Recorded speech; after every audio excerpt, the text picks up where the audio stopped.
Hi, my name is Chongo, and I'd like to welcome all of you to Anona Wellness.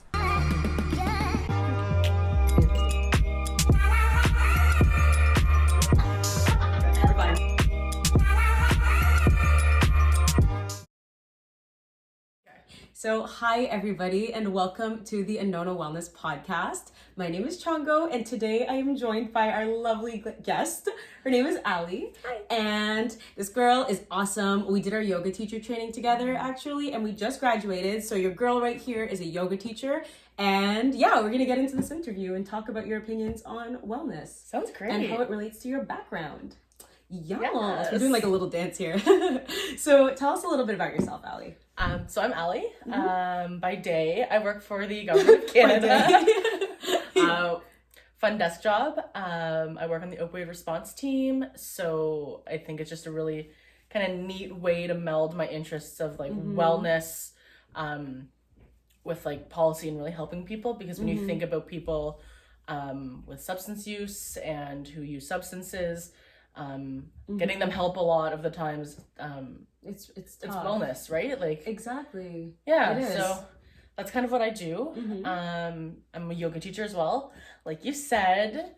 That's how I met you. It is how you met me. Yeah, so I think like right now those are kind of like the biggest things happening in my life. Like I feel like I meet people and they're like, oh, what do you do? And I'm like, well, I work and I go to the gym and I teach yoga. Yeah, I mean, but I feel like what else do you have time to fit into your life? Like, where do we even find the time for the rest? You know, Honestly, right? And yeah. But like I'm so happy doing what we're doing right now. And Yeah. like I don't really feel like I need more. It's been like a pretty interesting time for the both of us, just because we just graduated like maybe like 3 weeks ago. I think it was 3 weeks ago. Yeah, like 3 weeks ago. So we're also just like swamped because we're like, okay, like now we have to go be yoga teachers, and it's just like a whole other thing. It's funny because I just recently started a new job, as you know. I don't know if everybody else knows that, but I just recently started a new job, and I was getting to know them, and someone was like, so other than yoga, what do you do outside of work? And I was like, girl, good question. I was like, I don't know. I was like, do I not do anything? Is all I am yoga? Like what? Honestly though, like, but I feel like especially with like me and you being involved in warrior yoga as well, it's like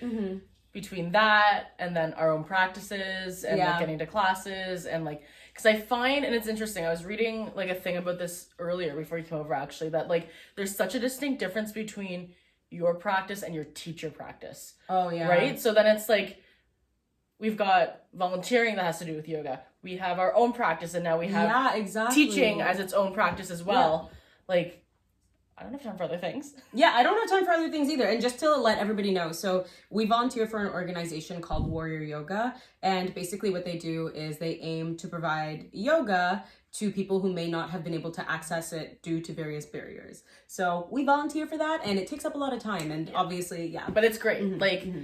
It's funny, people, like my friends even notice, like, you're not home as much anymore. Like, girl, like, we really have to get a hold of you if you want to do something. Like, you're so busy. And I'm like, but it's like busy with things that keep you full almost. Exactly. It's kind of like when we were talking about, like, drains and fountains in that very first weekend of yoga training. Where, like, this is something that just fills me up so much, and I feel so good about it. Yeah, and like the exercise, I think it's really valuable for anybody to hear. But basically, we did this exercise where we got a piece of paper and we split it in half, and we wrote down the word drains on one side and the word fountains on the other side. And anything that basically drains your energy, we put under the drains, and anything that gives you energy, we put under fountains. And it's just interesting because it helps you see what gives you energy and what's honestly not that great in your life. And I feel like ever since we did that, I'm just like, okay, all the yoga, come here, because you are giving me energy. Well, exactly. And I feel like that was like a really good way for me to kind of like take stock and think about like, this is everything that isn't helping my life, and how do I either fix that, change it, or get rid of it. And I think that's literally it helps so much with boundaries. And for me, like my biggest thing has always been boundary setting, because I'm such a yes person that I'm just like, oh my god, like how do I say no to things that I actually don't want to do? Right? So anyway, we're gonna get into a lot of your yoga teaching later. So the next question I have for you is your interest in your hobbies. I mean, we kind of said that we don't have interest in hobbies outside, but you definitly do. So talk about your interest in hobbies. So I think aside from yoga, which is probably right now my primary hobby and focus, is I really love photography and I really love makeup. Yes. Yeah. She actually did my makeup today. So take a look. Oh, that's my girl. makeup. Okay, Girl. yeah, for anybody watching the video, you can see it. But yeah. But yeah. You look great. Oh, thank you. We both did our makeup together before. Yeah, this. it was super fun. It was a good time. But yeah. Yeah, so I think the reason I've really fallen in love with makeup is honestly part of the same reason I fell in love with like yoga, is that there's such a lack of representation of people of color, of people with different face shapes, skin tones, eye shapes. And I think for me, when I really started playing with makeup, I was like, okay, like I'm gonna go on YouTube and I'm gonna look for a tutorial. I really wanted to learn how to do a smoky eye. Ooh. Like, you remember back in the day, I right? remember when it was a thing. Yeah. Like, if you knew how to do a smoky eye, you were running this world. You were hot shit. Yeah, you were. Can you swear on this podcast? You can swear, yes. Okay. You can swear. I can put the little explicit thing on it. But yeah. I don't have sponsors yet, so it's fine. Yeah. But yeah, that was like a huge thing. I remember looking and like people are like, no, you just take this and you put it in your crease. I don't have a crease. Yeah, that's a huge thing. You know what I mean? You have to like almost fake one, because one of my friends, like, she's really into makeup. Anyway, yeah. But that's exactly that. So then I got so into makeup because it was me trying to figure out how to make things work for my eye shape, and my skin tone, and my like what goes well with me. Because I feel like, you know, like everyone who's in the makeup community on YouTube and on Instagram, they're so talented and they're so beautiful, but it's like I actually cannot do your tutorials. Yeah, exactly. You know what I mean? So it's like, it started with me just kind of like taking a tutorial and like having to modify it to like my eye shape. Which is kind of the same with yoga. It was like I had to like figure out my own modifications on my own. Yeah. You know what I mean? So I think that's kind of why I got so into makeup, was it was just a way for me to be creative, but in a sense I had to, because there was nothing else out there for me. Exactly. And I feel like it's funny because you have to figure out how to make things work for you, and now you're just like you're amazing at makeup. Thank you. And something I want to say about the makeup industry, because I also I was never really into makeup before, but I started watching YouTube videos like 3-4 years ago, and I remember like I would watch like, you know, like Desi Perkins and like Katie and like all of them. Yeah. But what I found was I'd like watch them and be like, ooh, this is cool. But I'd be like, okay, like, well, yeah, like they're not using products that I can use. Yeah. Or they would even use brands that didn't make stuff that came in my complexion, right? So then I started following Jackie Aina. Oh. And Jackie Aina, like, I don't, like, she gets so much hate from people, but I'm like, but you know what it is she always stood up for women of color and women of, like dark-skinned Black women. And for me, like, it was always, like, I was actually just explaining to you, while we were doing our makeup today, I was explaining to you how I'm so excited because I have this Fenty Beauty bronzer, and it actually shows up on my skin. Yes. Like, that's, like a revolutionary thing. Like, I have been told my whole life, oh, you just don't need bronzer, like, you're just not gonna put it on your skin. And I'm like, why can't I use it? Like, why can't I participate in this thing? But, you know, like, being able to see people who look like you, it matters so much, because now, like, I remember when I was younger, like, somebody was like, oh, Black girls can't wear red lipstick because it looks ugly on them. And I'm like, what the hell are you talking about? Yeah. And like, I'm sorry. I know. What? They were like, they look like men, like whatever. You look like a clown, like it just looks like a mess. And then when I found Jackie Aina wearing red lipstick on her channel, I was like, oh my God, I can wear red lipstick. Yeah. And that, like, it was just like the little, like it's just celebration. Like you need, and it's so hard, I think, when you don't have that platform to want to do that, because it's like, it's just so hard to see yourself if you haven't seen anyone else do that. Exactly. And it's like, I wasn't comfortable wearing a red lipstick until I saw Jackie Aina doing it. You know what I mean? So it's like that. And then let's take that a step further. It's not just the makeup industry, it's the yoga industry too, right? Like, we are both women of color, and surprise. We're both for anybody who's listening and who just didn't get the concept of this podcast, we are both women of color. I'm totally kidding, no shade, but we're both yoga teachers, and that in and of itself is like, whoa, two yoga teachers who are women of color. And I want that to change, because I think 1,000%. How many people are gonna, because I actually didn't really have any, like, I think there was one teacher who I knew of who was like a Black woman and a yoga teacher, and you know, I wish I had had more of that. I wish I had seen, because the decision for me to become a yoga teacher was super, like, I was like, am I doing, like, should I do this? Like, is this my place? And I'm sure it's the same way for you. Well, 1,000%. Because I haven't even seen any, like, Asian, like, other than, like, Indian, you know what I mean? Like, like South Asian. Yeah. I think, which to me is just astonishing when you think about the roots and the history of yoga. like it's crazy to me how North American yoga and the North American yoga industry has really changed the way the world sees yoga. Yeah. And I think it's really unfortunate because there's so much rich culture and history behind it that and I feel people don't even know about. I know, and the thing, you know what actually sucks that I'm just realizing right now is it almost diminishes what yoga is. It really does. Because it's like, because of this image that people have of it, like they don't realize like it's actually, because like I feel like everybody makes fun of it. They're like, haha, it's like this stretching thing that like, you know, like white girls do or whatever. Yeah. And it's just like, there's actually so much history and there's so much behind it that like to limit it to that, it's almost like insulting to where it came from. But that's really is. But that's not people's fault for thinking that. That's the way it's represented. Exactly. It's the way it's represented is almost, it does a disservice to how great it can be. And we're gonna get into why we love it so much. But yeah. Like you're completely right. And I just think that like there's so much benefit that people are missing because, especially the people who need it. Yeah. Because of the lack of access and the lack of representation that there is. Yeah.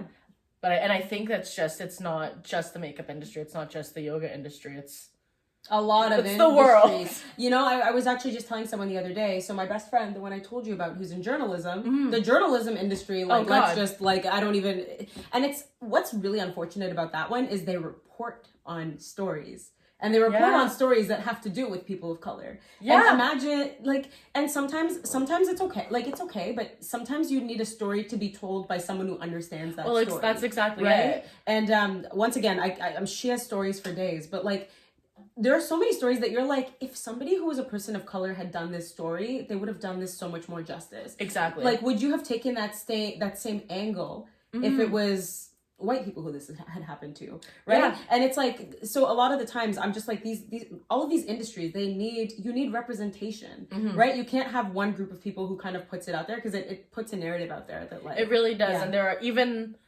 whether you realize it or not, everyone goes in to everything with a certain bias, right? Yeah, exactly. So, like if a white person going in to report on, like, for example, Black History Month, well, they're gonna come in with certain biases, whether they realize it or not, that can affect the way the story is told. Yeah. But then if like it's a Black person like reporting on Black History Month, there's a certain empathy and sympathy and understanding that comes with that. Exactly. That really, I think you can get more out of a story because you really feel for the subject and you understand what's going on. Yeah.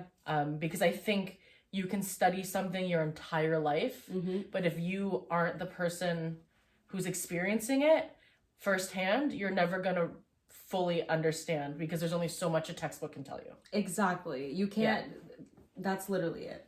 Yeah. It's like trying to get a man to understand childbirth. Yeah. You know what I mean? Like, where's that coming from? No, they're not going to understand it. Right? And that's why, like, I know, I feel like a lot of the times, like, people are like, whoa, like, you guys are all over the place with, like, you guys are talking all about this representation in all these industries, but it's because of that. Yeah. Right? It's because everybody deserves to be able to look up to someone. Exactly. Because, like, for me, like, I don't, like, and I always get scared because I'm like, I hope people don't think that I'm saying, like, we need to like get rid of all the like white people, or like, because that's not what it is either. I'm a very big believer in unity and bringing everybody together, but everybody deserves to have a voice and everybody deserves to see themselves be represented. Exactly. And it's not fair when, you know, like we're in Canada, you know what I mean? Like there's this country was built on immigrants. Yeah. It was built like it's a mosaic. Like if you literally look at it, like, I mean, certain cities more than others, but like if you look at Ottawa, if you look at Toronto, like it's even Vancouver, if you look at it, there are people of color all over the place. There are immigrants all over the place.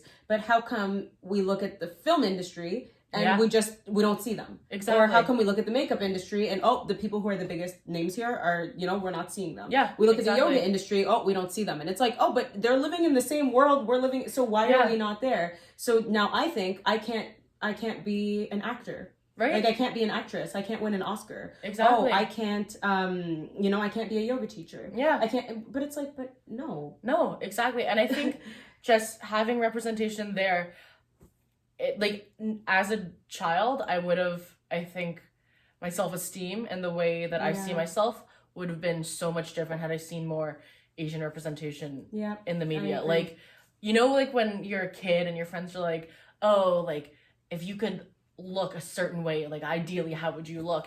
And like, granted, I never said it out loud because I was a child and it would have been weird. I don't think people would have gotten it, but my ideal me as a kid was white. Yeah. You know what I mean? Because I didn't see anything else. Yeah. Like I felt like, oh, the standard of beauty is white.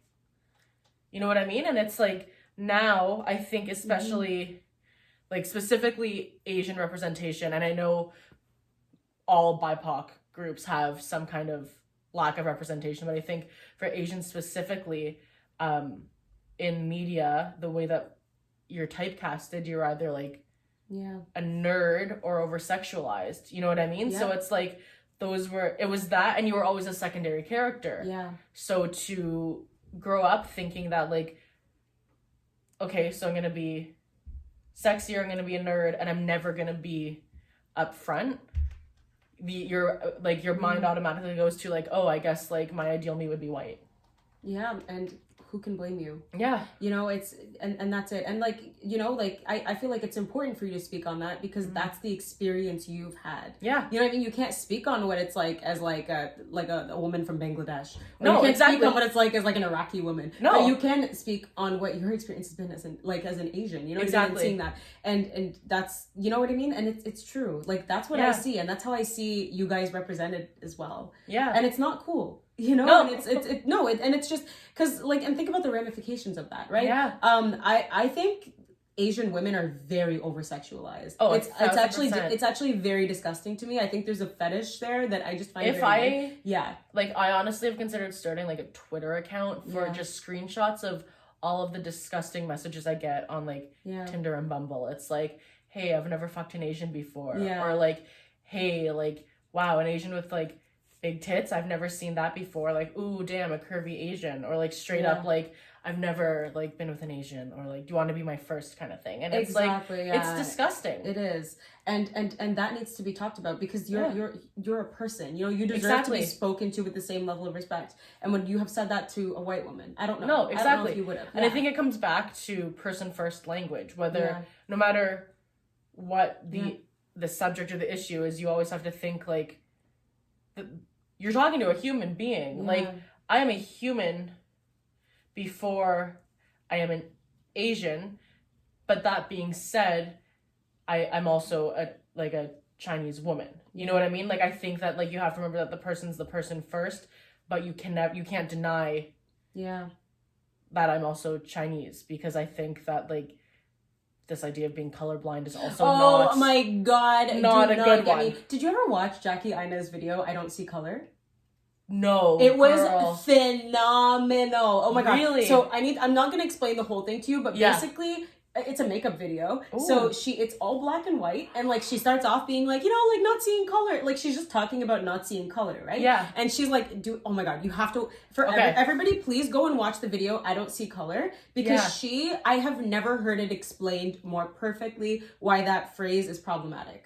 Yeah. You know, no, don't tell me that you don't see color, because this this color that I have here is the reason for so many experiences that I've had that other people don't have. And I think it denounces a history. It did exactly. And, for someone to not see you as a black woman is for them to not also see the struggle that you and your family and your family's family have been through. Yeah. And then that's what shaped you into the person you are today. Exactly. So you're basically denouncing the person that I am today. Exactly. Exactly. So it's just not cool. Exactly. And one other thing I want to bring up is, you know, like it's the same thing for us. I remember, so I always laugh because the state of the internet right now, I feel honey. I feel like it's so funny, because if you go literally 10 years ago, the internet was an awful place. Like it was so toxic. People were just saying rude things and putting each other down, and now it's like very safe on the internet. And I'm like, how did we go from like 100 to 0? But you know what? I'm not mad at 0. You know why? Because everybody always says like, oh, we're so sensitive and whatever. But when I was in high school, that's when Twitter like became popular for us. Yeah. And the stuff I would see people like, I remember this one tweet that I will never forget. It was like this guy, and he was a black guy, like at that. And he was like, oh, let's rank like the hottest women. So like it starts, I don't know, like, I don't even know what the list was, but it was like, you know, like, I don't know, Latinas, Asian, white women, like, and they're just like going down the list. Yeah. And then it starts going men, and then it goes dogs, and then the last one was black, like dark-skinned black women. Wow. That was the last, and I like imagine, like, what was I, 14, looking at that? To see that, that's just exactly awful. And you're just like, this is how people see me. Like, they see me as like an ape. They see me as like this. Like, they see you as looking like that. Like, your own men. Not even like other men. Like, this is like a black guy who's saying that about you. And it messes you up. And then you go online and you see that there's no makeup. Because back then, no makeup products for you. Yeah. You go online, you don't see anybody. So, you know, you just don't think... Like, at the same, I remember for me, my thing was, for me, it wasn't like as far as like, I want to be a white woman. For me, it was, because for me, I feel like it was like, if I could just be light-skinned. Like, if I could just be a light-skinned, like, could I at least just have that? Yeah. You know, and I would like, I used to make jokes all the time. And now that I think about it, I'm like, this was hella problematic. Yeah. But like, I would never, I was like, I'm not going to the beach. If I go to the beach, I'm wearing a sweater because I don't want to get darker. And it's like, what the, like, you can't enjoy yourself on a beach now? Right. And it still kind of follows me to who, like, right now, like, I feel like I've embraced it a lot, once again, because you have women to look up to. Yeah. And it's a more, like, now that I see representation, I'm like, oh my God, like, yes, like, Jackie Aina is, like, super confident. I'm super confident, you know? But it was really hard, like, growing up seeing that kind of stuff. And I can imagine for you, too. It's like, and it's like, this is what we see because this is how we're represented in the media. Exactly. Right? And it's just, we need, like, that needs to change. So... Like, I think, like, such a pivotal moment in cinema, specifically recently, was Crazy Rich Asians.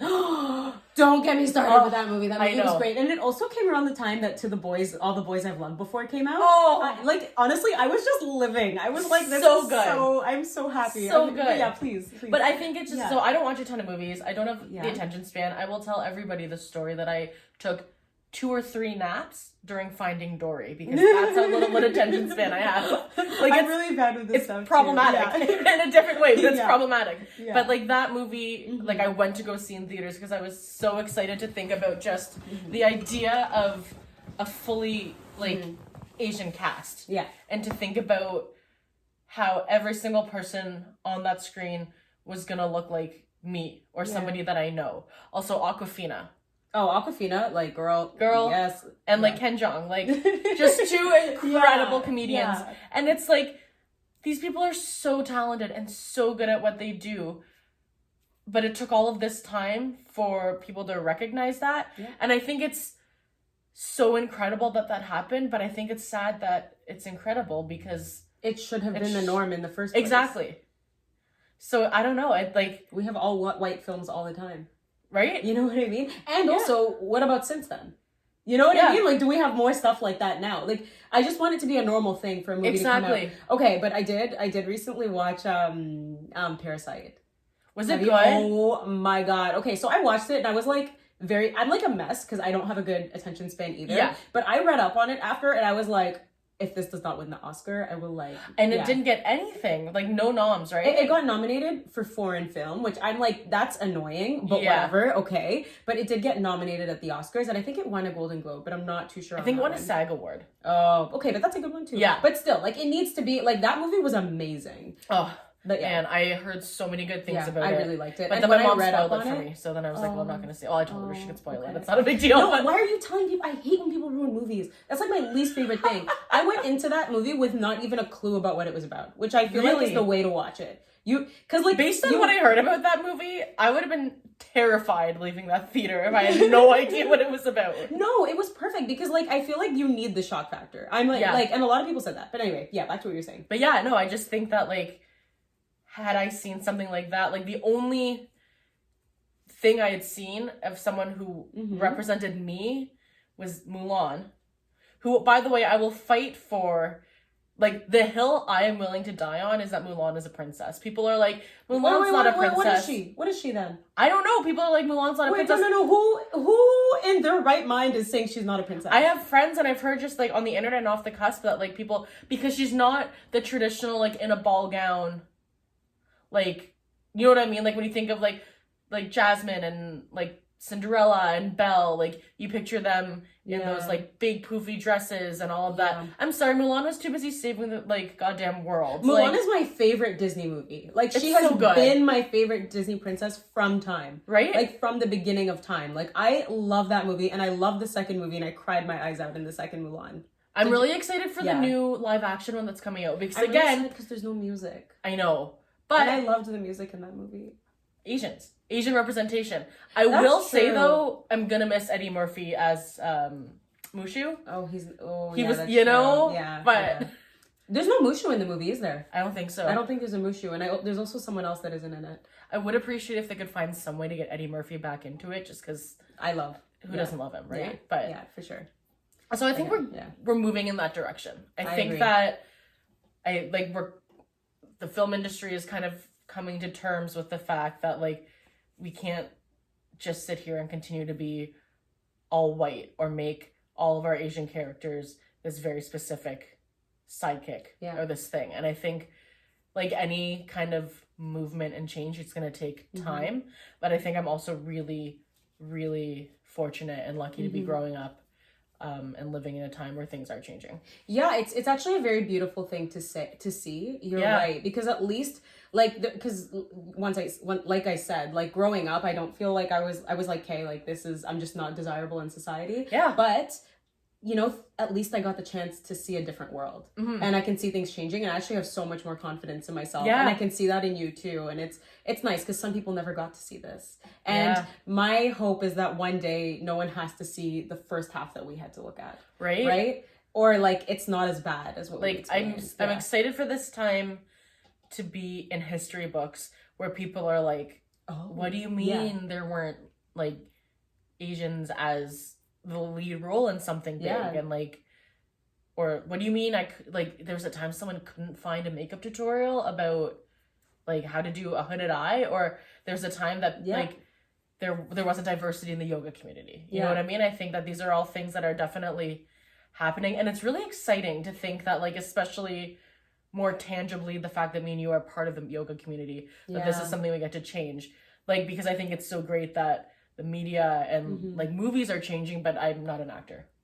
Exactly. Right? It's like, how do I, like, what's the practical thing here? Like, what's an actual tangible thing? Going to a yoga class. A lot of people aren't like, why would you go to a yoga class if you don't see people who look like you going to yoga classes? Right? So, yeah. I think something for me that really actually helped push me to go to like our YTT, but also a yoga teacher training. That's what YTT means. I always like have to explain it to people, and they're like, you and your government acronyms. I'm like, no, this one's not a government acronym. This is just like, this is a different acronym. Yeah, for sure. But I think something I realized maybe like a year and a half, 2 years ago was that like I have a tendency to be very complacent, and like I'll talk a lot of talk about the things I don't like, but what was the action I was putting behind it? Yeah. So I really made it my mission, if you will, because I'm not a fan of the term resolution and all of that. But that if there is something that I had a problem with, that I could do something about, that I was going to do something about it, because there's nothing that I hate more than when you hear people complaining about things that they can do something about and they just don't. Yeah. Because I think that if you have the privilege to be able to make a change, why wouldn't you? Exactly. And whether that change be internal, like maybe something that I'm working on is like being a little like cleaner, you know, like maybe I should probably sweep more than like once or twice a week. Like maybe it's kind of like what Nigel had said during our training, like our head instructor, that like maybe instead of doing it once a week, you do it every night, and then it's not such a big thing. Yeah. So it like something little internal like that. Or for me, it was, okay, there's a problem in the yoga industry. I don't feel welcome as someone who's a bit bigger and someone who's not white. I don't feel like I can just walk into a yoga studio and not be judged, or like not have people question like, why is she here? So what could I do about that? And for me, that choice was doing yoga teacher training, because I am also privileged enough to be able to afford to do it. Yeah. So I know that obviously isn't the case for everybody. But I do really think that if you can do something in your own way within your means to make a change, why wouldn't you? Yeah, and you know what? By someone seeing you as a yoga teacher, that now encourages someone to go and try yoga. Yeah. Who maybe never would have tried to do it because they thought this isn't a place that I'm welcome in. Exactly. Right? So like it's hard because I feel like there can be a lot of guilt associated with having the means to do something. Yes. Right? Like it's something with yoga, it's something with therapy. A lot of people are like, oh man, like not everybody can afford to like do a yoga teacher training because they can go up to like $3,000, right? Sometimes $4,000. But if you have the ability, why not do it so that you can at least be the face for other people to look at and to see themselves in? You know what I mean? Like it's in your means, so why not do it to like for like to spark a positive change? Exactly. And so I'm really happy that you did that. Thank you. Because we need, I think it's an interesting point you bring up too, because that's something I also struggled with for a long time, not just about yoga, but for other things as well, was like, well, like, who am I to think that, like, I should be the face of change or, like, that I should be the one to stand up? Because, like, first of all, it's kind of, like, it's a little egotistical in a way, a little narcissistic for you to think that, like, you can be the one to, like, do this. And I think that, like, if everybody thought that way, though, nothing would change because nobody would do anything. And I think that falls back into my complacency issue where like you can continue to complain, but if you're not going to do something about it, then and it's definitely hard, right? Like there's definitely like what's the word, imposter syndrome, right? Because like, but just think about it. What if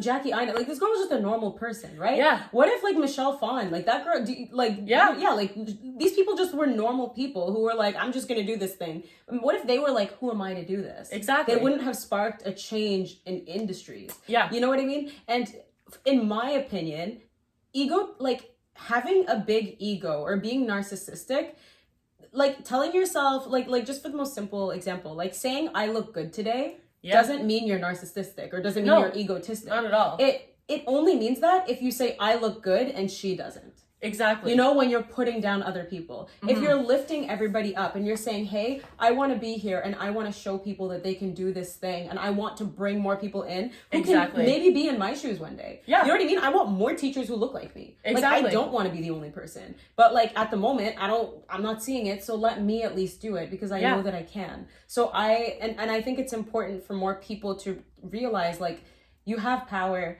and as long as you're staying humble about it, of course, which I think it's in you to be humble, just based on the way you're talking right now. Like I can tell, you know what I mean? So I think if you're doing that, there's no reason why you shouldn't. And it's like you can. And another thing is you can spark change in your own way. Exactly. Some people are very loud about it and they're like, I'm going to make change, whatever. And that's amazing. But some people are more like, they're not doing as much loud activities, but they're making change. You know, the fact that you did a yoga teacher training, that doesn't mean that you now have to like be the face on the campaign of the next Lululemon campaign. But like, it could mean that you're a teacher teaching classes and people are like, oh, that's different. You know what I mean? Yeah. That's cool. I want to join that, you know? Right. And that's making change too. Exactly. And I think that like, I want to stress as well that like, obviously yoga teacher training is a money and time commitment and it's not something everyone has the privilege to be able to do. That being said, there are other ways for anybody to get behind a cause and make change for something they're passionate about. Yeah. Like in the yoga community specifically, and I only use this as an example because I am part of it. Maybe you can't afford to go to a yoga teacher training because it's very expensive in time and money, but you can still like find other ways to get involved. You can volunteer at a studio. You can volunteer. That's actually the only reason. Yeah, that's the only reason I practice yoga is because I actually don't pay for a yoga membership because I cannot justify paying $120 a month. Yeah, for it. Exactly. So I volunteer, and to this day, like I just graduated training, and I'm still like can't justify. Like, you know what I mean? Well, and that's the thing, and I think had I gone to the studio that you volunteer at and seen you there, it would have made me feel more comfortable and more welcome as a person of color to practice in general. You know what I mean? Exactly. And that's what I had written in my like application to volunteer where I do. I had said like diversity is an issue throughout the yoga community.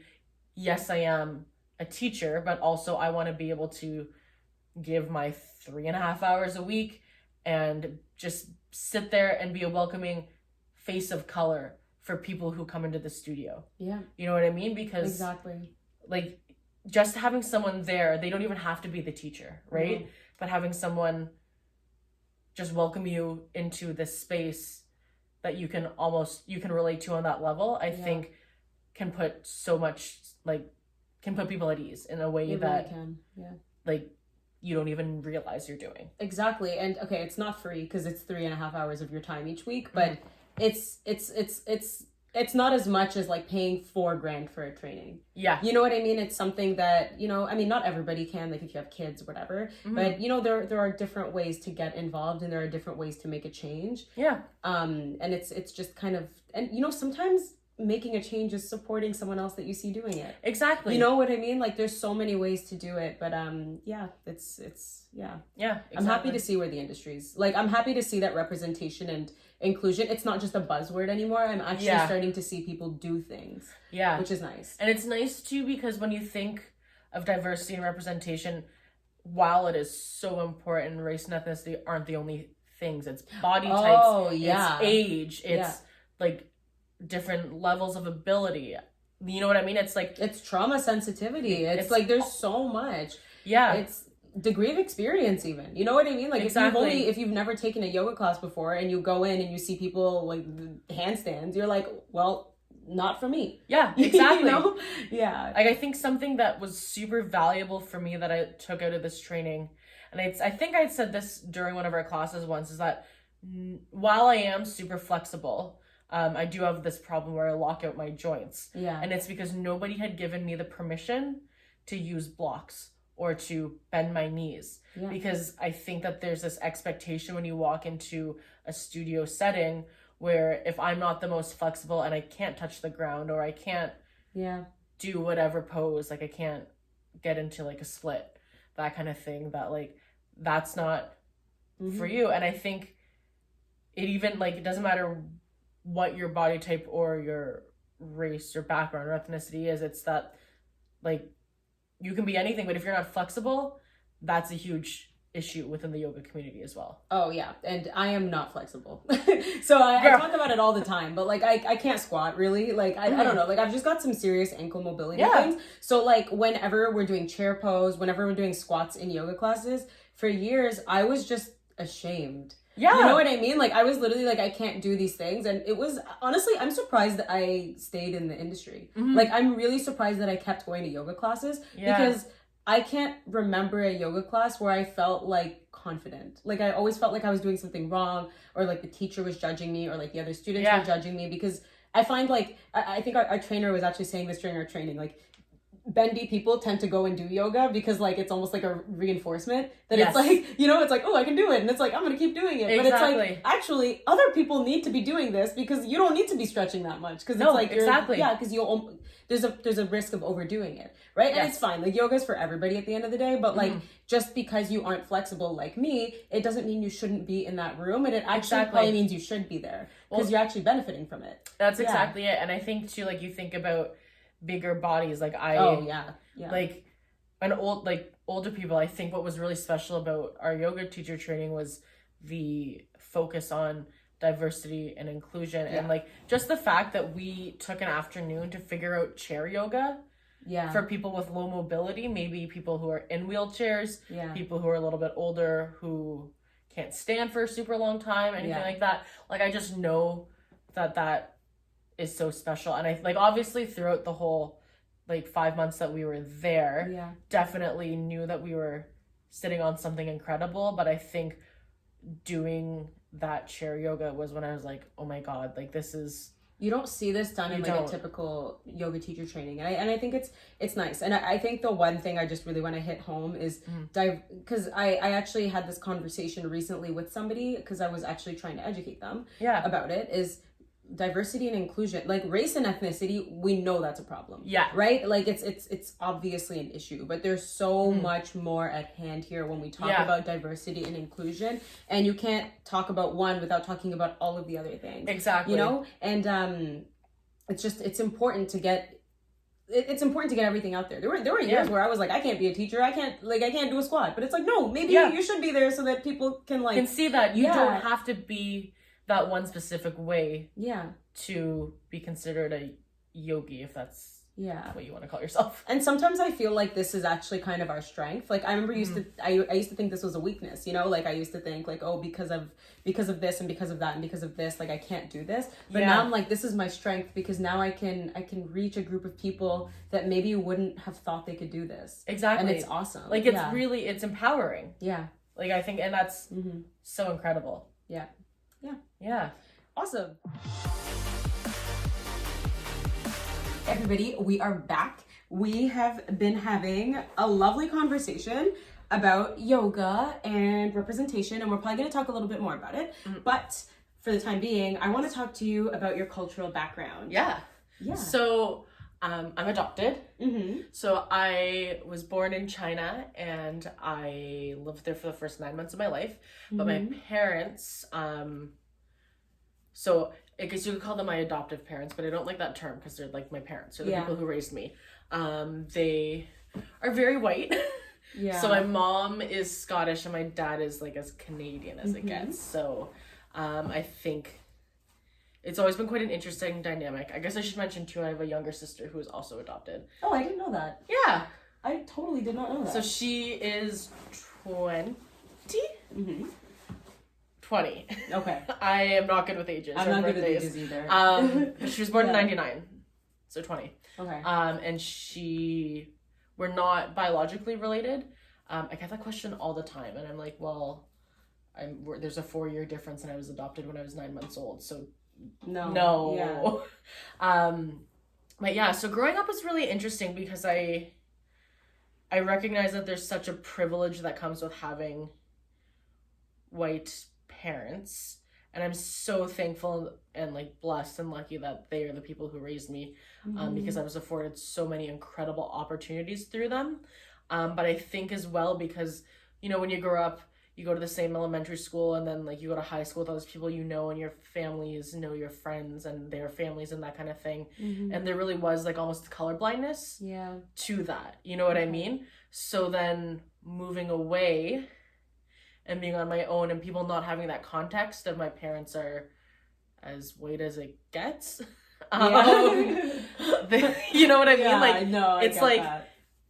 I kind of like, it was almost like a whole relearning of like, not necessarily who I am, but who people perceive me to be. Yeah. Even like the other day, funny enough, like it's something that like never really completely leaves you. And I guess it's because I spend more time living at home than I have on my own. But like 3 people during the event that we were at, were like, Happy New Year to me. And I was like, thank you. Not in my head realizing that it was the Lunar New Year. Oh. So I was like, I texted my friend and I go, sometimes I forget I'm visibly Chinese because 3 people have said Happy New Year to me and it just clicked with me now that it's because it's the Lunar New Year. Yeah. And people typically say Happy New Year. Yeah, exactly. So like, you know what I mean? It's like, I grew up in this very like sheltered bubble where it was like just people knew that like I'm adopted and my parents are white and that I never really grew up with that Chinese culture. And granted, it's not for like lack of my parents trying or not wanting me to know that. Like I was in Chinese lessons for a while, or Mandarin lessons. Sorry, Chinese isn't a language for all of you listening out there. Chinese is not a language. But so I took Mandarin lessons. Yes. And so you know me now, and you know that I'm like pretty studious and like a pretty good student. Yeah, going into those Chinese lessons, they kicked me out. Really? Because I was not a good student. Oh no. And then we had a private tutor come to my place, and then one of the other families who adopted in the same cohort that my parents did, she would come to my house and we'd have these lessons together, and I was also not good at that. Yeah. And like we used to meet up with the families of the adoption agency, so like all of these kids who had been adopted as well, and like we We get together all the time. But I mean, it's obviously not the same because we're all there with our white parents. Yeah. You know what I mean? Yeah. And then obviously, like, as people grow older, we obviously stopped seeing each other and that kind of thing. But so then coming here, like, people just make so many assumptions about you and the way you're raised and your love of rice, which I do love rice. But you don't get to assume that I love rice. That's the difference. It is, but I will say if there's one stereotype I'm pushing hard, it's that, like, I can't live without my rice cooker. Okay. For me, it's fried chicken. I love fried chicken. I'm not gonna front, guys. Yeah. Yeah. So I think that was an adjustment for sure. And then I think the bigger adjustment wasn't learning to deal with the way that people perceive me or, like, have, like, expectations or assumptions or what have you about me. It's the constantly having to explain. That's the real adjustment. You know what I mean? Because it's like, maybe, like, when at home, maybe people would make some assumptions, but then people knew me enough around the city, not that I was popular or, like, known or, like, but you know what I mean, like, in my circle, people knew enough that, like, okay, but, like, her parents are white, to coming here, and you have to kind of rethink that narrative, not in a way that you're changing it, obviously, but you kind of have to come to terms with the fact that there is a narrative here that I have to tell, and I have to explain it to people. Yeah, and it just sucks though, because it's like, that shouldn't be the onus that's on you to explain it. You know what I mean? Like, it shouldn't be something you have to explain. But obviously people have questions and it comes up. Yes. You know what I mean? So it's like, okay, well, I have to address this. And that sucks. Yeah. Yeah. And I think, I mean, maybe this is obviously a very specific situation, so there's not, like, a ton of research that you can really do about it. Although I will say, in terms of adoption, there is definitely research you can do about it in terms of language. But as just a person of color, and I'm sure you have felt this as well, you're just constantly explaining yourself to people. Yeah.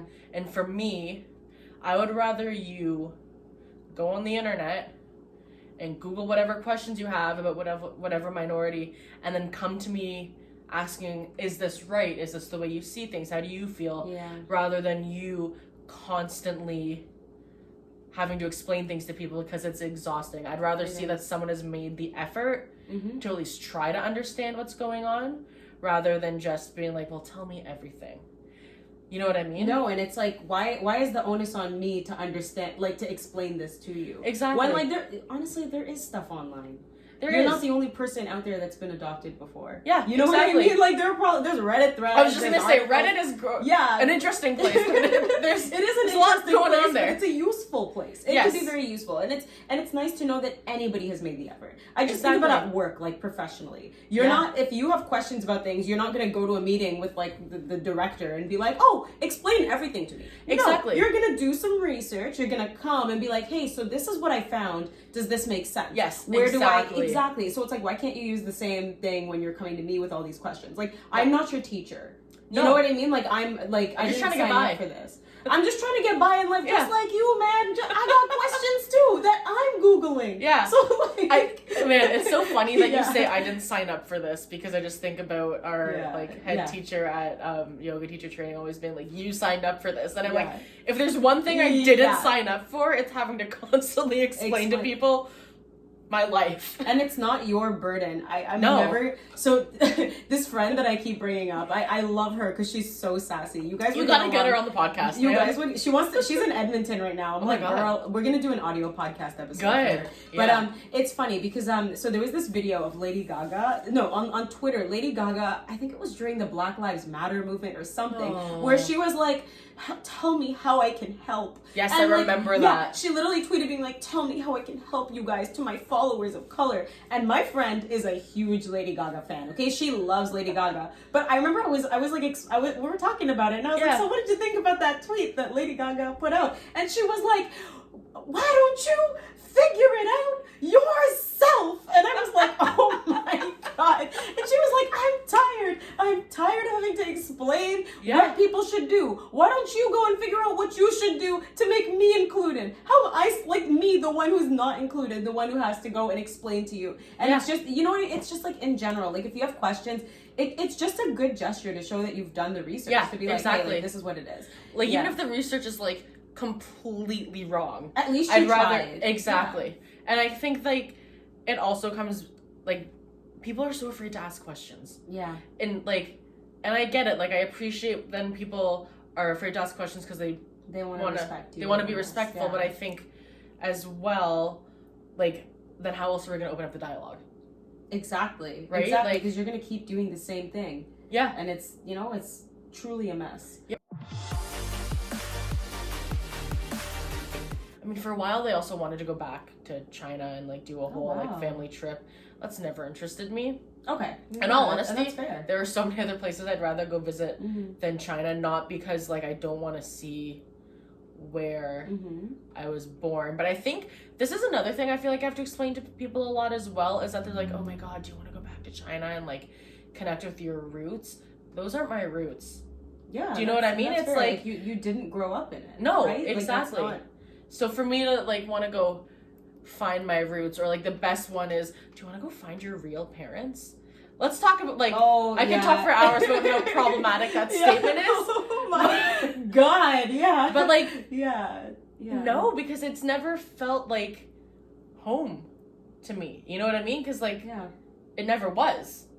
No. So it's not somewhere that I've ever felt called to go to. Like, I felt more called to go to Greece in June than I've ever felt to go to China. You know what I mean? That's fair and that's valid. And it's interesting because it sucks that, like, you know, that should just be something that just rolls off the tongue. I mean, it did now. Yeah. You know, I'm not judging you. But, like, I feel like with other people, you might, like, feel like, oh, like, how am I going to break this to this person? Like, they're probably expecting this from me. But it's like, no, like, that's a very fair thing. You know what I mean? It doesn't really have to be explained. Yeah, exactly. And it, like, it's not even like I feel like it has to be. It's just that, like, the next question is always like, oh, well, why don't you? You know what I mean? And then it's like I'd be more than happy just like no interest in going, like, whatever. Also, I don't like the humidity. China's a humid place. It looks humid. You know what I mean? I've never been, but I've been to Asia, like Southeast Asia. Yeah, exactly. I'm like, I don't like the humidity. I would rather go somewhere not humid. Like, and that's very like fair. It's like simple stuff like that. But like if I was to say, oh, I don't like the humidity, people would be like, it's still, people push for that. Like, well, don't you want to go find your roots? And it's and I'm like, those aren't my roots. Like, I mean, what do you say? Like, I'm like a very, like, I don't like beef. I don't like conflict. So I was like, oh, haha. I don't even know what I said. Yeah. Because, like, what do you say when, like, people actually come at you with full force asking why you're not Ratchet? Exactly. And, like, people just have these expectations of you. It's like, you want Ratchet? Go watch Medea. Right? Girl, like, what? Like, yeah, there were just so many other, if you want that, go get it somewhere else. Yeah, because they were, like, kind of, like, disappointed. They're like, oh, we thought you'd be Ratchet. That's ridiculous. Like, that's crazy. First of all, that word, I'm like, that should not be coming out of your mouth. But, like, like, there's that. Do people even use that word anymore? I don't think they do. But I'm not cool anymore, though. Yeah. Like, I have no idea what's going on the internet. Oh, yeah. So. TikTok is, like, everybody's on there now. But, I do enjoy a good TikTok every now and then. I'm not gonna lie. Yeah, my 15-year-old sister, too. But, you know, she's trying to get me on it. And, you know what? I do watch the TikToks that are on Twitter. And you would be good Instagram. on TikTok. Really? You think so? I think so. Really? Yeah. What do they do? I mean, like, why? I just think, like, you're funny and people like funny, but you're candidly funny and you don't, like, I don't think you realize how funny you are, because I don't think you mean to be funny, you just are. And I think that's where people thrive on TikTok. From my limited knowledge, because it's not like I'm making them or anything, I just watch them. Thank you. Maybe I will take up a TikTok career, because those people seem to be blowing up. Like, a No Wellness TikTok? Oh my God, I'm so down. I need to get, someone actually told me I should get a TikTok. I was like, okay. I love that. Okay. Find us on TikTok. I love it. Maybe we'll see it One day. Yes. Yeah. But yeah, like that's the whole idea, right? Is people go into things with with expectations of you, and a lot of the times it's when they don't understand you. They see these things online and they're like, oh, this is how this person should be. Yeah. A person who is black should be like ratchet and should use the word girl and should eat fried chicken. Yeah. And a person who is Asian should be like studying in the library exactly. or whatever. You know what I mean? Or like it's just like no, like I think one thing we need to remember, and what I'm trying to kind of show with this, is that we're all different and we all come from different places. We all have different opinions, and that's okay. Like that's the one thing we have in common, is that we're all different. Like I think we need to like break down these narratives that society, well, I don't know, so I need to be more specific when I say society, like North American society has placed on us. Like I think no matter what you're like, where you've been adopted from, whether it's like you're Canadian and you're white and your adoptive family is white or whatever, it's that like the narrative built around that is that you should want to find your biological family, and that it's almost a romanticized thing where like that's what's gonna make the good movie, right? And that's what's gonna tell the interesting story. That's it, right? Like maybe my story is not that interesting and I'm just cool where I'm at, right? And I think like it doesn't, and I'm happy being there. Like like and it's not even like it's been like something that's changed for me. Like I can never think of a time that I was like, I want to find my biological parents and the people who gave birth to me, and I just like I want to connect to that. Like that's never interested me. And like if that's you, that's totally okay. Yeah, that's what I was about to say, is like it's either is fine. Yeah, and that's the thing, either is fine. But I think that like we need to start breaking down these narratives that you have to be a certain way and you have to want certain things if you fit into whatever specific experience. Yeah, I agree. Yeah. Okay. So that kind of concludes our general portion of this. I think we're... This is going to be your longest podcast. I'm so sorry. No, don't even stress about it. Do you want to play the game or do we skip the game? I love a game. Okay, we're going to play the game. Let me reposition for the game. Okay, so you're going to do... So the game is going to have the camera on you, and it's going to be the Anona Wellness Scale. So we're going to pause and get into this game. And then we're going to talk about wellness. Okay. 7 out of 9. Yes. It was supposed to be 10 questions, but one showed up twice. So I don't know what happened there. I don't know. Yeah, I messed up. It's fine. But anyway, let's get into the wellness portion. So the first question I have for you is, what does wellness mean to you? I think for me, wellness is really about just feeling balanced and feeling that I am emotionally and physically and creatively just feeling overall like, I want to say good, which is a really bad descriptor. Yeah. But like I think it really comes down to like, does everything feel like nothing feels too overwhelming? Yeah. And I think also like a big thing for me in wellness is my mental health. Because I do have anxiety and depression, and dealing with some other things that are currently being diagnosed. So it's kind of like, are all of those in check? And I mean, I think that's a really big ask for everything to be perfectly balanced. I think so too. But I think like wellness would be having things under control, and just feeling as much of myself as I can. Which I know is a very broad statement, but and I feel like a lot of the times it's the activities that we seek are ones that can kind of help us to get to that point, right? Exactly. Yeah, no, and I think that's a great answer. I mean, it's hard, right? Because it's truly personal to you. Yeah, exactly. Yeah, and that's why I ask it, because I always get an interesting answer every time. Yeah, like I feel like it would be very concerning if everybody's definition of wellness was the exact same. Exactly, that's what I'm thinking. So I'm just like, no, I think that what you're saying makes complete sense. So the next question I have for you is what wellness activities you engage in, but I'm going to be more specific with this one. Yeah. How did you discover yoga? Because I know that's a huge wellness activity that you do. Yeah. So yoga for me, I think it's interesting based on the conversation we had earlier about how like bendy people go to yoga. That was very much it for me. Okay. Being able to like keep up that flexibility. And I do think as well there was like a lot of ego in it, being like, oh, well, this is something like I can do. Especially being that like I wasn't a super like active kid. Okay, maybe active isn't the right word. Athletic, I think. I was a super athletic kid. Like I was very fortunate to always have been in some kind of sport. I danced my whole life. I played soccer during the summers. I took skating lessons. Like, so there was always some kind of like physical activity in my life. Yeah. But where I really found my niche was in dance, specifically the flexibility. So being able to go to a yoga class, and feel athletic almost, because I've never really excelled in that way before, is really what kind of got me to the mat, as they say. On that mat. On the mat. And so that's kind of where I am. So how has that changed for you? Because that was how you got into it, but you know, how do you see it now?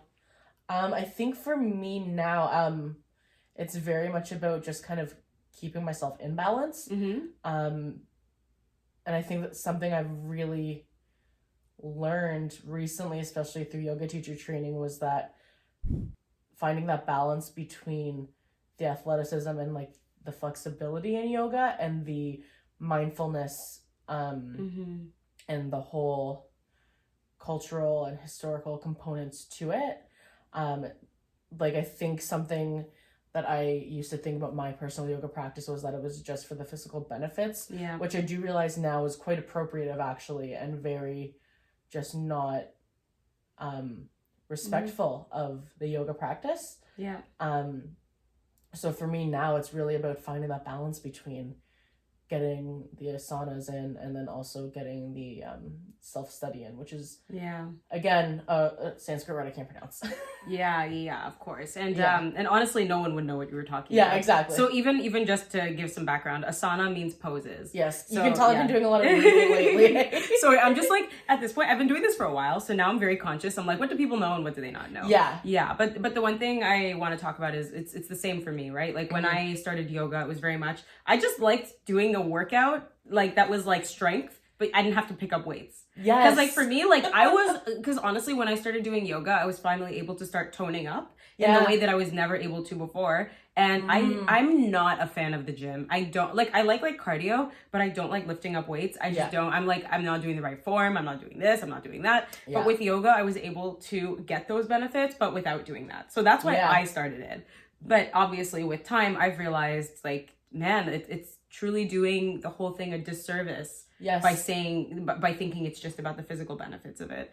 Exactly. And like the one thing that I think I picked up on when we did our yoga teacher training together is the healing benefits from yoga. And I didn't like, I was like, it's healing, it's good. But I actually didn't realize like there's so much self-reflection involved with it. There's a lot of focusing within.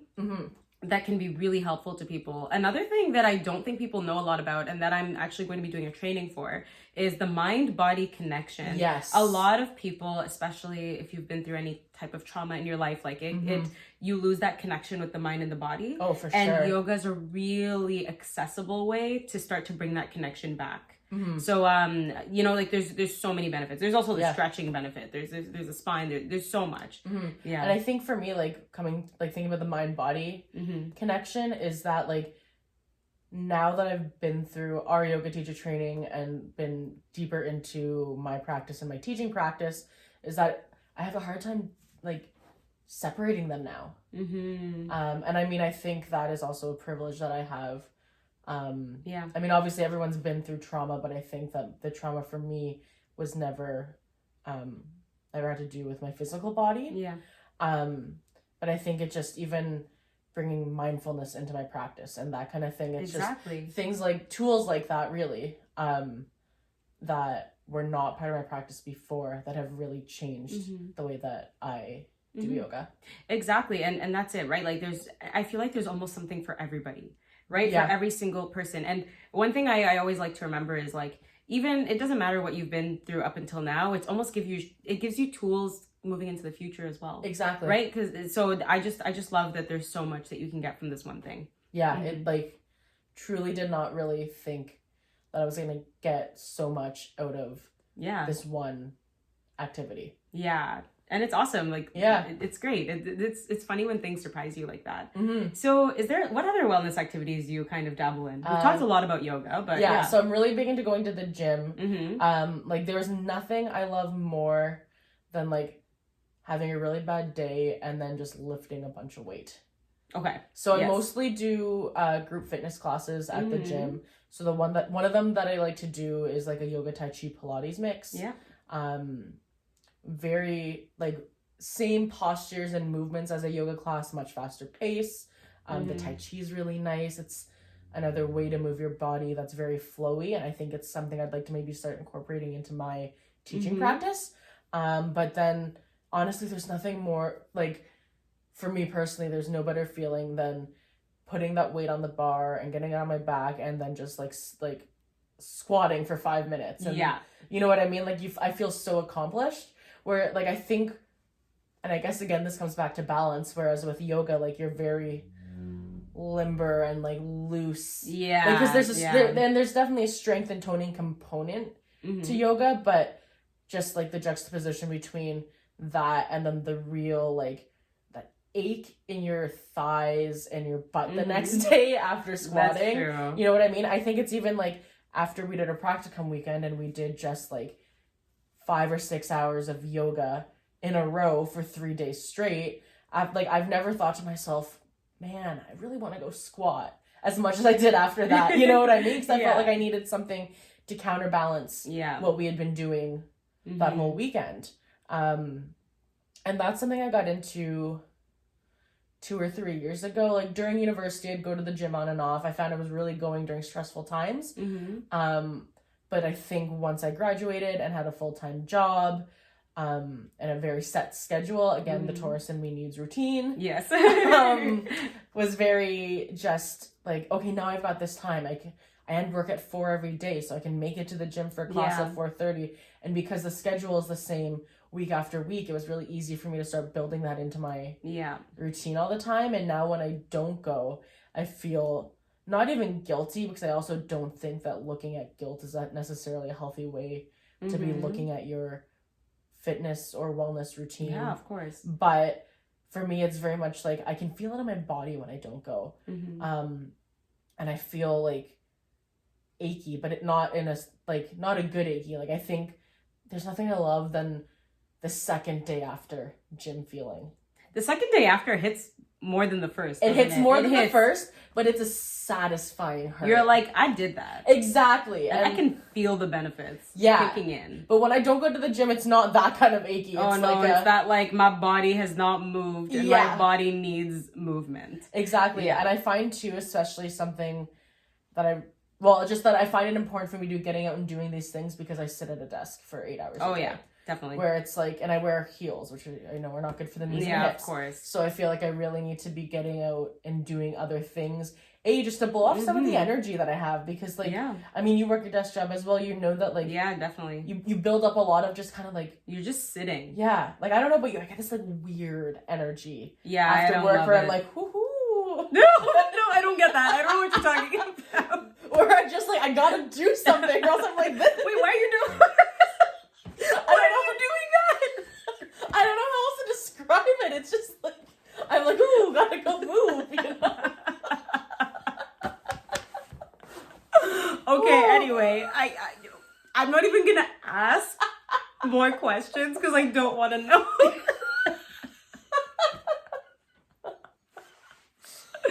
Oh, I'm sorry. Yeah, that's okay, girl.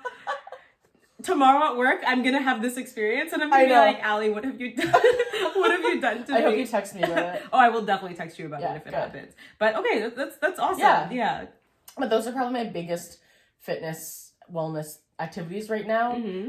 Aside from like sleep, which I do consider sleep. Oh, sleep is wellness. And like, I know because I'm not getting enough sleep at the moment, and like, I don't feel well. I'm kidding. I feel very well. But like, I'm like, my body is like, Chongo, you need to sleep. Yeah, so it's important. It impacts everything, right? Yeah. So that's kind of what I'm up to right now.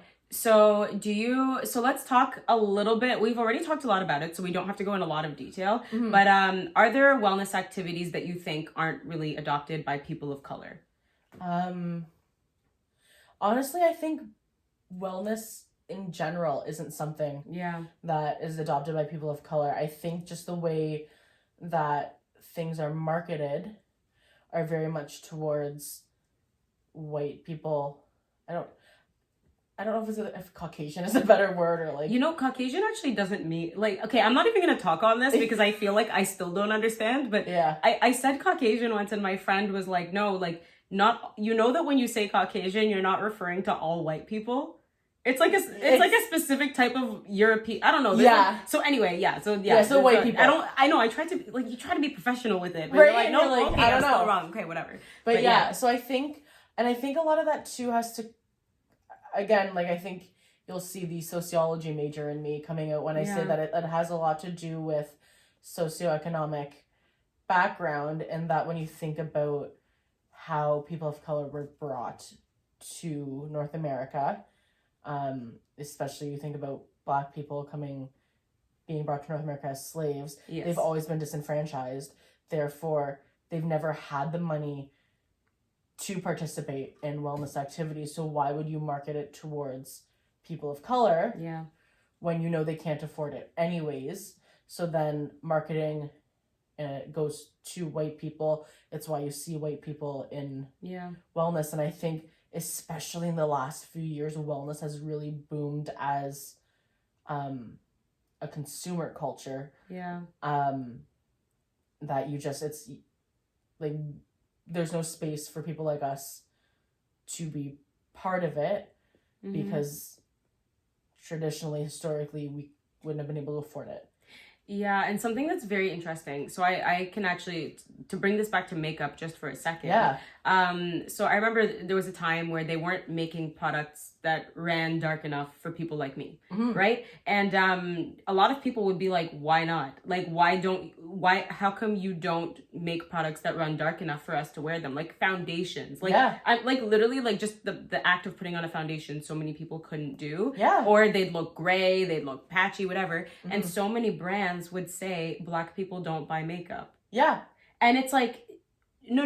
Like, what? Like, where is this all coming from, right? And I feel like maybe historically, like back in the day, like years and hundreds of years ago, maybe they weren't in a place where they could. And I feel like they used that. That was almost used as a way to like never introduce it. It's been an excuse. But like Fenty Beauty launched, you know what I mean? Foundations. And doing only good for the world. And look at the fact that her darkest shades were the ones that sold out. Exactly. So it's like, you know, like things can change and people can change. And another thing I want to bring up is a lot of us, I guess, like it's our priorities, right? Like when we, like, especially for a lot of immigrant families, when you come here, your focus isn't like, your focus is on like establishing yourself. And your like, focus is being able to afford housing or somewhere to live, that makeup isn't your first. And a place that isn't your... Exactly. So wellness isn't going to be the first thing, right? Exactly. So I guess that, and then that, it kind of sticks, right? Because you're just used to it, and then you never really go back for it. So I feel like it's almost like and that's why I was interested in getting you on here, is because I think a lot of people see it from the perspective of like, we come here and we're not thinking about it. But I think a thing a lot of people don't realize is it's also not marketed towards you. So it's not put into your line of vision for you to think about it. It's like this weird two-way cycle almost, where it's not marketed to us, but it's also because these companies don't think that it's our priority. So it's like, and then we almost think, okay, so if nothing's being marketed, it's not our priority. Exactly. And then it just like, it's cyclical, right? Exactly. Like, And I also think too that wellness is something that comes after you establish other needs. You know what I mean? So like, I was thinking about this today because I was in a conference about mental health, and I was thinking about how in the mental health conversation we are also often left out of it, and people of the LGBTQ2 plus community are often left out of it. And then I think about as well how like mental health isn't a top priority if I'm still trying to find housing, if I'm still trying to find employment. That's it, right? Like, I can't even think about that. So I think it's the same with wellness as well. Like a lot of immigrants, like I can't even think about going to a yoga class or even taking a walk around the block because I have to provide for my family and I have to establish myself somewhere. Sometimes even learn a new language. Exactly. You know what I mean? Like it's some of the stuff, like sometimes my education that I have isn't valid here. Yeah. So now I have to start from scratch. Exactly. So it's like wellness and fitness and mental health, all of those come secondary, which I think is unfortunate because I think you can't look at these things in silos. All of it is interconnected. Exactly. Again, coming back to the balance theme of my life, but then I understand it because it's like you think of Maslow's hierarchy of needs. There are certain things you need to do to survive. Exactly. And it's like, okay, if you look at it like, because I think the thing is the immediate consequences are different. So I think there can be very significant consequences of not addressing mental health, not addressing wellness, because those two kind of come hand in hand, right? Like, mental health can exist even when wellness is present. Yes. Like mental illness can exist even when wellness is present, but wellness activities can sometimes help with that. Yes. But if neither are addressed, the consequences over time are what you're going to start to see. Yeah. Right? Agreed. Whereas when it comes to coming to a new country, or when it's even just establishing yourself, whatever, even if you're not like an immigrant to this country, but you're still a person of color, if you don't have a job, you're not living. Yeah. you're not making money. I mean, exactly. We live in Canada. Like you can, there are options, but like, if you're an immigrant coming to this country, you kind of don't have an option. And if you don't figure something out, the immediate consequence is you and your kids, or you and whatever, are homeless. Yeah. And so that's going to be the priority, right? Because the consequences are immediate rather than over a long term. But exactly. It's like if you think about, if you are experiencing systemic racism while trying to get a job and no one's hiring you because of the color of your skin, that's going to take precedence over your wellness. Exactly. Because it's like you need the job to provide for yourself, to be able to feed yourself, to be able to house yourself. So I'm not even thinking about like taking a walk, going to yoga, going to the gym. Yeah, therapy. Like, therapy. It might not even have the money to justify going to therapy. So it's like... Or yoga. Yeah. Girl, neither of us have the money to do yoga. Yo, to be honest, but here we are. Yeah, well, exactly. So it's like, I think that, like, how can people of color experience wellness when there are so many other things going on in their life? Yeah. And other struggles that you have to overcome, that I think it's not even that I think wellness gets pushed to the back burner, because it's not even on the burner. It's not even on the stove, because you're literally trying to do other things to survive. Wow, you really said that. That was some tea, and that was some truth.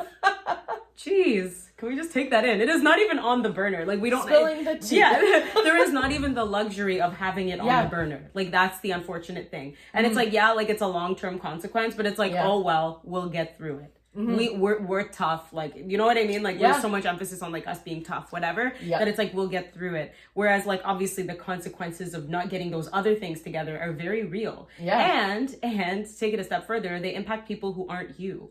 They impact your kids, they impact your family, they impact your spouse, they impact your friends, maybe even, or the people that are relying on you, your grandparents, like your parents, like all of that.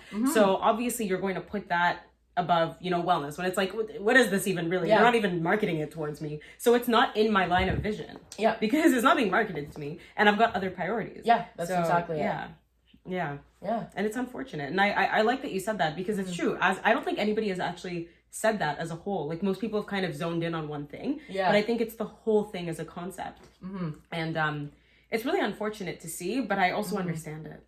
Yeah, well, and that's exactly it. It's like, it's hard because you think like, oh, it's not hard to get out and go for a walk. It's not hard to, like, do whatever, like, because there are obviously free ways you can be well. But a lot of the free ways take time. And sometimes that's what people don't have. Yeah, because I think when you think about privilege, people think about money, but I think time is another privilege that a lot of people don't consider. Like, that's actually really interesting you bring that up, because it's true. Like, even for us, like, the fact that we're able to volunteer at yoga studios and then get a membership, that's a luxury, because we have the time to do that. Some people are working 3 jobs. Yeah. If you're working 3 jobs, and if the hours are variable, how can you be like, oh, here's my set 3 hours a week that I'm going to do yoga, like, work at a yoga studio. It's like, no, I need to put I need to put food on the table for my family. Yeah. So, like, it's actually very interesting that we think about, like, when you think about it like that. And it's a very real, like, it's a reality a lot of people are dealing with right now. Yeah. Yeah, no. So, man, it's just hard because it's like, what do you do when you're in that situation? Exactly. And I think it's hard to, like, you want to be able to help people, and you want to say, like, what can I do for you? But you also never want to put people in a position where they think you're trying to be better than them, or you think you're holier than thou. Like, and it's because you're not, you know what I mean? And it's the savior mentality. Yeah. Right? I think it's important to talk about this stuff, but I think sometimes if you're in that situation, the last thing you want is for someone to come to you and be like, oh, let me help you. It's like, no, like, stop. I'm okay. Yeah. I'm actually doing fine. Yeah. You know what I mean? So I think it's a tough thing it's a tough thing to balance. And it's more so, it's just like, if you have the means, then like, it's a great thing to try. But I think even like, you don't, like, just having a platform like this and creating something where conversations are being had, is a huge help, right? Like, just people being able to share your story and knowing that there are people in the same boat as you and people are experiencing the same things, or maybe they're not, but they still support you and they're an ally for you. Yeah. I think that has just as big an impact as, like, going up to someone and being like, let me cook you dinner, and like, whatever. Exactly. Because we all know that mentality, the savior mentality, where it's like, let me help you, and it's like, okay, stop. Yeah, exactly. Yeah, and that's kind of the goal here, is just, you know, a place for people to talk and like talk about their stories and like, you know, you never know. Yeah. So I am going to end things with one final question to you. Okay. So, and this one I'm going to make you be specific. If there was any activities that you wished were more prevalent amongst people of color, amongst immigrants, what would those be for wellness and for mental health?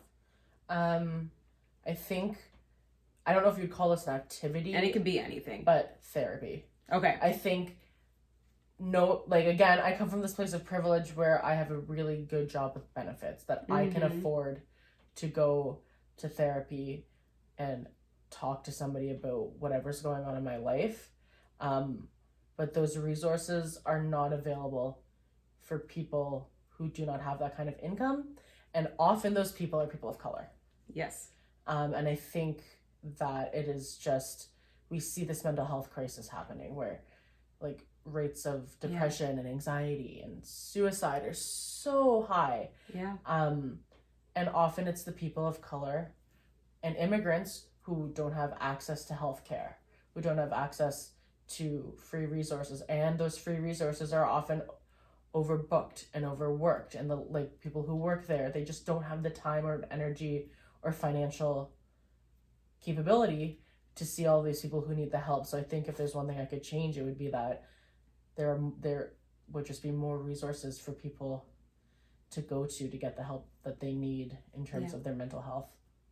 I agree with you, and I have two things to say on that.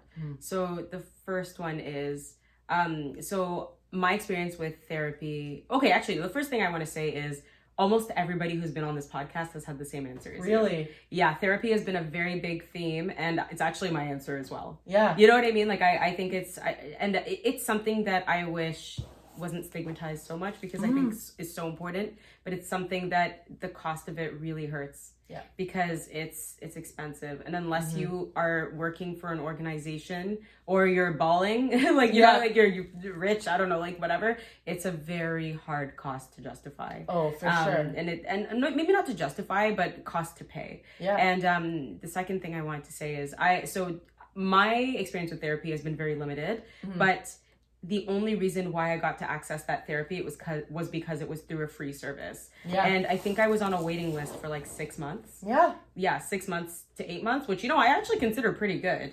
And which is sad, but that's what's good, because I know, yeah, there are often immediate needs that need to be met. Exactly. And it's just sad to think that these needs can't be met. And I think part of it is that mental health is still seen as separate from physical health. It is. And that it's not as important. And I think, I do think that that's changing. It is. But I don't think it's changing fast enough. And I don't think we're there yet. No. And I mean, we're trying. Not. Today's actually Bell Let's Talk Day. Yeah. But it's still a thing. And you know what? Even when I did get to the point of getting that therapy, I remember I almost I really felt for my therapist just because she was overworked. Yeah. Like you said. And it's funny because I never talked about this with anybody, but the fact that you bring that up, I'm like, yeah, like, because it was a free service and you could just tell she was overbooked, she was overworked, and that was the situation. And I'm like, and I almost felt bad because I was like, maybe somebody else could have experienced this who like needed this more than me or like whatever. Even though everybody like, but it's just like, it's like we only have so many free resources, right? Exactly. And it's just like there needs to be more of this. Exactly. And I think that in terms of like mental health, resources don't get me wrong, I think therapy is super important and I am a strong advocate for it.